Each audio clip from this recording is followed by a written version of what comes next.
Ko'kraklaringiz yumshab qoldi. Endi ularda sut yo'q. Oldingidaqa qattiq bo'lib qolmayapti. Nimaga bunaqa bo'ladi va nimaga bunaqa bo'lib sut kamayib ketadi? Birinchidan onajonim, ko'kragingiz yumshoq bo'lib qolgani bu unda sut yo'q degani emas. Chaqaloq endigina tug'ilganda sizni organizmingiz, sizni ko'kragingiz chaqaloq bilan suhbat qurishni boshlashadi. Ular birgalikda suhbat quradi. Birinchi bo'lib siz organizmingiz chaqaloq qancha hajmda sut ichishini, qanchaga to'yishini bilmaydi va mana shuni aniqlash uchun keragidan ortiq hajmda sutlarni jo'natib turadi ko'kragingizga. Shuni hisobiga ko'kraklaringiz qattiq bo'lib, sutga to'lib turadi. Oradan 1 oy, oradan 2 oy o'tadi. Hamma onada individual, hamma onada har xil. Undan keyin ko'kraklar qatimay qo'yadi, sutga to'lmay qo'yadi va onajonlarning birinchi shu yerda qiladigan xatosi sun'iy sut berish. Sutim kelmay qo'ydi, sutim tugab qoldi, sutim to'planmayapti deyish. Aslida unaqa emas. 1-2 oydan keyin yetuk laktatsiya jarayoni boshlanadi.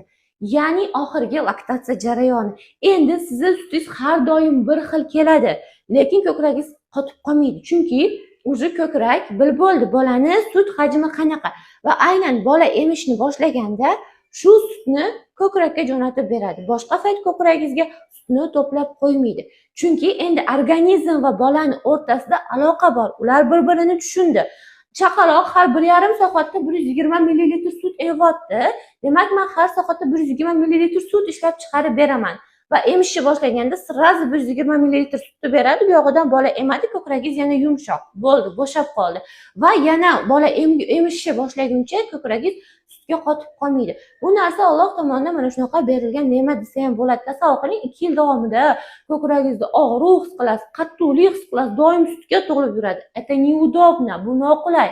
Aynan shuning uchun ayolning organizmi shunaqa ishlangan. Ya'ni birinchi 2 oygacha ko'krakka sutni qattiq keltirib bersa, ko'p qilib keltirib bersa, undan keyin faqat chaqaloq tarafidan talab bo'lgandagina sutni yuboradi. Boshqa vaqt yubormaydi.